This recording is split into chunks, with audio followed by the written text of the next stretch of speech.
This morning, we look at an experimental procedure that is giving hope to people who need organ transplants. More than 89,000 Americans are waiting for a donor kidney. So far this year, only 6,900 have gotten one. Just over 27,000 transplants were performed last year. Well, 12 days ago, a New Jersey patient became the first woman and the second living human to receive a kidney transplant from a pig. First on CBS Mornings, chief medical correspondent Dr. John LaPook shows how a strategy never attempted before is giving her a second chance at life. When you came into the hospital, how sick were you? I was pretty much done. At age 54, Lisa Pisano's heart and kidneys were failing. I couldn't go up the stairs, I couldn't drive, I couldn't play with my grandkids. So when this opportunity came to me, I said, I'm taking it. When we admitted her to the hospital, she had 2 cardiac arrests, so that's how close she was to death. Dr. Robert Montgomery heads up the Transplant Institute at NYU Langone Health. With FDA permission, he and his team decided the only way to save her life was with a first-ever approach, giving her both a mechanical heart pump and a kidney transplant from a pig. About to do something that no one has done. The human immune system rejects organs from animals, but Dr. Montgomery and his team used a pig kidney with one gene altered to make it more compatible. How did you know that the kidney was working? So you release the clamps and Lisa's blood goes into the kidney and it suddenly turns this beautiful pink color, a healthy organ. This isn't just about keeping somebody alive, it's restoring them to their lives. How are you feeling today? I feel great today compared to other days. As she recovers from surgery, Pisano dreams of playing with her 2 young grandchildren for the first time in years. What's the scene look like? Draw it for me. My granddaughter's, Gemma, come on, running around in the backyard. My grandson's getting into anything and everything he can get into, trying to do it both. And it's a wonderful scene. Wow. Well, Dr. LaPook, you're a professor of medicine at NYU Langone. Right. Let's start off. I mean, she looks great right now. What is the long-term prognosis for her? Is this viewed as a permanent fix? Well, fingers crossed. I mean, she was very sick. Yeah. You heard she had a couple of cardiac arrests when she came in. This was her last option. So I spoke to Dr. Montgomery. He thinks, she's doing very well right now. Of course, she's only the second person to get this. Last month, Nancy Chen reported about up at Harvard, they did the first male who got this. But, fingers crossed, in medicine, you're just always going step by step. This was used under an FDA compassionate use protocol, so it's not approved yet. There's ways to go, but, what an amazing technological tour de force. Yeah. True. It's so great that it goes from I'm pretty much done to Gemma, come and play. Yeah. And about 100 people at NYU Langone were involved in this care. Amazing. Thank you, Dr. Team effort. Cook. We're launching our new series today. We call it The Cost of Caregiving, about how we care for our country's aging population. So listen to this number. Between now and 2030, about 10,000 people in this country will turn 65 every single day. Many experts say the country is unprepared to care for them, and that care often falls on their adult children. As Americans have children later in life, many end up taking care of their parent and their young kids at the same time. They're referred to as the sandwich generation. CBS News contributor Lisa Ling understands this very personally, and she's diving into this issue for us. Lisa, good morning. Glad to have you here. Good morning, Gayle. Good morning, everyone. So you are about to meet my family, who are part of that sandwich generation. And sadly, we are not alone. About a quarter of U.S. adults fall into this category. And in this series, we're going to introduce you to some of them. Mornings in our home are pretty hectic. She said there was a mistake on the study guide. My husband Paul and I travel a lot for work. So usually just one of us gets our 2 girls off to school. But today, Paul has to rush back to take his 92-year-old mother, Grace, to doctor's appointments. Is it cold outside? No. It's been a tough couple of months for her, with multiple trips to the ER and rehab facilities. That's the main hospital. We are part of the nearly 80 million Americans taking care of children, as well as our elderly parents, at the same time. Step up. And we have a name, the sandwich generation. At a certain point, your parents become like kids. Lauren Shin is dealing with something similar. Until recently, she had both of her parents living with her and her husband while raising 2 young kids. When did your parents move into your home? They moved in 2017 when my first child was born. They came to offer to stay with me for a year to help raise him, and then their health started to deteriorate, so I said, "You're staying. I'm going to take care of you." It was during the pandemic that Shin realized it wasn't just her mom's physical health that was starting to deteriorate. It was her mind. Tell me about how her behavior changed and how the mom that you had always known really started to change. In the first few months, it was still okay. It was just seemed like a lot of nonsense talking from her. But then there was a switch. She would tell me to shut up with profanity words sometimes. She would look at me as if she could kill with her eyes. And I would say something and she'd be like, "You don't know what you're talking about." 3 years after moving in, Shin's mom was diagnosed with Alzheimer's disease. Alzheimer's disease can lead to delusions and sometimes violent behavior. This makes care very difficult. At first, it was Shin's father who took it on. He was spoon-feeding her. He was sitting next to her. He was talking to her all day. There was not a moment that he wasn't by her side. After 2 years, her mother's condition continued to decline. But it wasn't until Shin gave birth to her second child that she knew something had to change. What were those first few months when your daughter was born and your mother was still living here and going through the height of her disease? It was hard. I was trying to heal and take care of a newborn and a 6-year-old. So it was a lot of nights of screaming and crying into my pillow. Lisa. Shin's family decided that it would be better and safer for everyone if her mom could move into a memory care facility. They found what they were looking for an hour away in Anaheim, California, where the majority of the residents are Korean American, like her mom. Do you know how she's been doing here? She has actually adjusted a lot better. The first month or two was hard. I heard she was screaming for my dad. And then a shift happened, and they said this would happen. And she met some friends that she always hangs out with and sits with and eats with. Shin was able to pay for her mother's care through California's Medicaid program called Medi-Cal. It's for individuals with little to no income. But in many states, costs for memory care facilities can exceed $10,000 a month out of pocket. Medicaid is a state and federal joint program. It's complicated, which I sometimes think is by design. Nicole Jorwick is with the organization Caring Across Generations. She says most Americans should not expect that Medicaid will cover facilities. She says its wait list is over 750,000 people long. States can limit how many people they're going to serve. And also the federal government has limits about how much money people can have in order to receive those services. So Medicaid really requires people to spend down their assets and remain in poverty in order to access long-term care. Okay. So far, we've been lucky that Paul's mom has been able to stay in her home with her kids keeping close eyes on her. My own father spent his final days in a facility that he paid for with a government pension and what he had in the bank. He passed last November, but had he lived, his entire life savings would have lasted him a maximum of 2 years. Shin and her family are grateful to have found a safe place for her mom. But as a sandwich caregiver, Shin still has young kids and an aging father at home. Is there anything you would want to say to all of those out there who are struggling and juggling, taking care of their kids and taking care of elderly people as well in their lives? It does get better.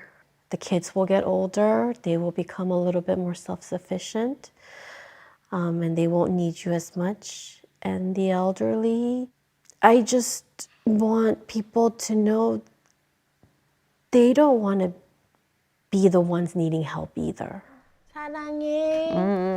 And this is my turn to give back for all their hard work. Yeah.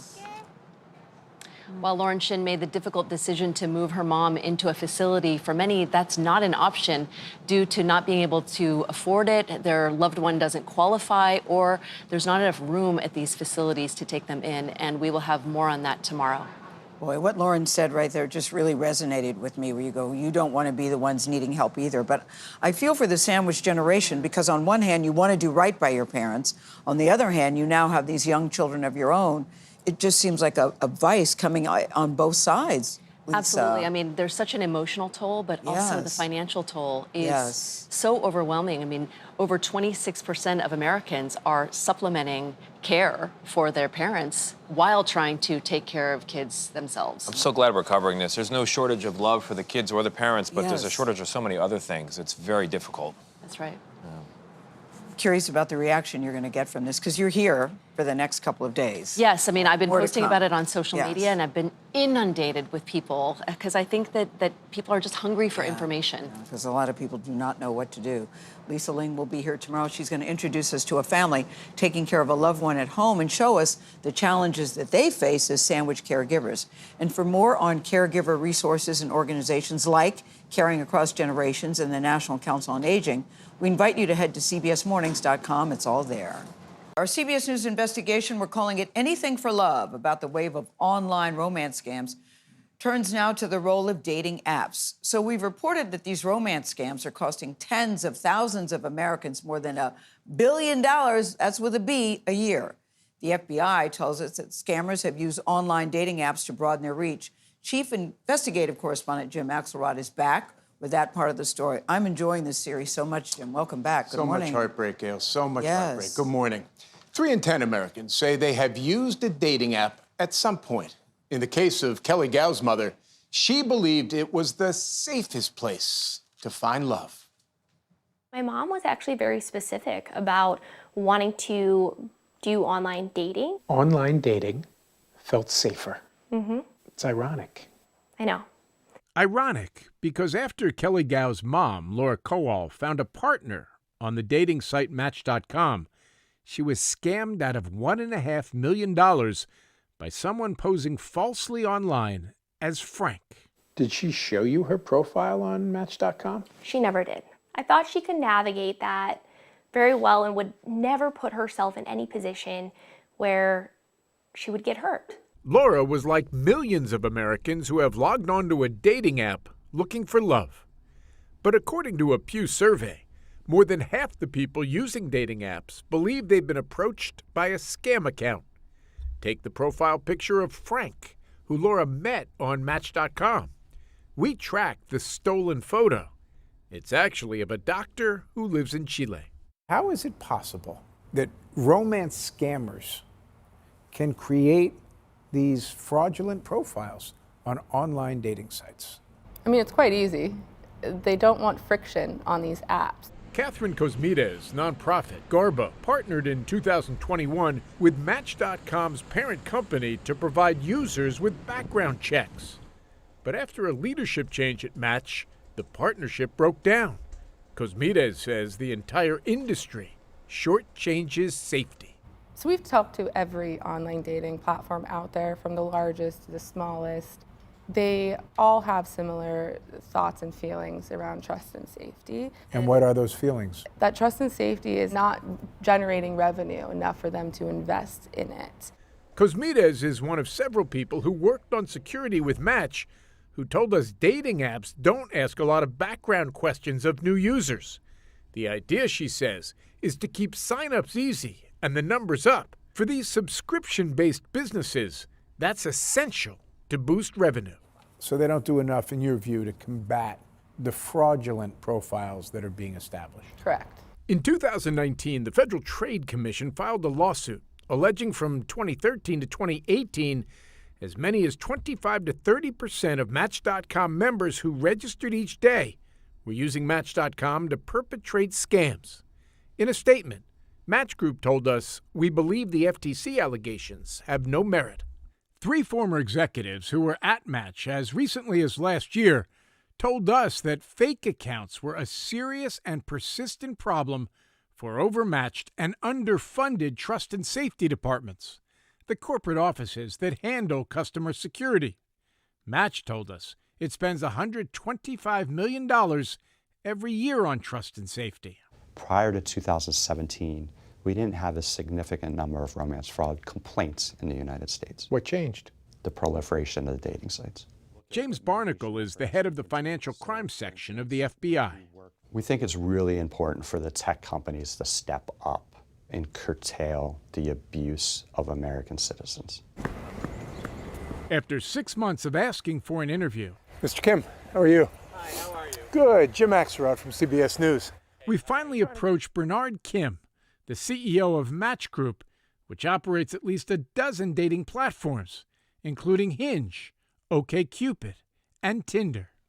Look, we invest a tremendous amount of capital, incredible talent on trust and safety. We talked to several former Match employees, including former high-profile executives. And it's funny you bring up trust and safety, because they said that it never gets adequate resources. I mean, if you look at our investment over the last several years, we've only increased the number of talented people, leadership that's focused in this area. It's existential to our business to remain safe. Match told us they removed 96% of improper accounts within a day and used both AI and human moderators to remove bad actors. We tracked down a former romance scammer in Ghana and shared with him what the Match CEO told us. How hard was it for you to set up a fake profile on the sites like Match.com? Could I say it is easy? We've reshifted the way that we've addressed people that can come into our platforms. We're working really, really hard every single day to make sure that people are authentic. I think maybe he's not aware of what is really going on Match.com. So maybe he might think he had that security on Match.com, but people have their way around it. So what can law enforcement do to tackle this growing threat? We'll have more on that on the CBS Evening News tomorrow, and you can see the whole story all in one place on Sunday night in our streaming documentary, CBS Reports. Number one, I appreciate Mr. Kim talking to you as opposed to jumping in the car and running away. Very important point there, Gayle. That he Most stood people there. run. He answered every question. Yes, he did, and he didn't stutter. But it does sound like that there's still a problem there. So what can people do to protect? What can we do to protect ourselves? Well, I know this is going to sound simple and basic, but if you've never met somebody, you think you have because you've established a relationship through your fingers, right? By typing texts or emails. You don't know that person. Don't ever send them money. And if somebody suggests coming offline, off the dating platform, and talking on the phone or texting or emailing, run. Run. Nothing good ever comes But of Jim, that. as you pointed out yesterday, they don't just say, now they give me some money. Right. You know, you've engaged in a relationship and then they say, oh, I'm having some problems. Can you help me out? Because you know, it's a heart transaction. It's not a head transaction. Yeah, yeah. Everybody says, oh, how could this happen? Heart. It overrules the head. And I do want to say one thing, though. Yes. This entire series only happens because Kelly Gao chooses to share her deeply personal, painful story with us in hopes of preventing other people from living the trauma that she lives every day. She lost her mother in all of this. The tension seems unresolvable. On the one hand, the dating sites want to bring in customers and make it easy for new signups, but on the other hand, that's what allows the unsafe elements to come in. And it's a target-rich environment for the scammers. Sure is. Jim, thank you very much. This is a really very powerful series. Great reporting. Kelly Gao, thank you very much. If you signed a contract with your employer, parts of it could be null and void under some new rules that Jolene Kent is going to explain for us. It's a change that could affect millions of workers. Jolene, good morning to you. What's going on? Hey, Tony, good morning. The Federal Trade Commission wants to make it easier for you to get a new job. It plans on banning non-compete clauses, and those are parts of employer contracts that bar workers across industries from leaving for a competitor or starting a competing business. Now, some say non-competes help employers protect their trade secrets and allow them to invest in training for employees without fear of losing them, while others argue the clauses are overly restrictive on the workers. The FTC says its ban would translate to $524 more each year for the average worker, yield as many as 29,000 more patents, and create at least 8,500 new businesses. But of course, this is not set in stone yet. The U.S. Chamber of Commerce called the ban an unlawful power grab and said it would sue the FTC to block it. Tony. We'll be following it. Jolene, thank you very much.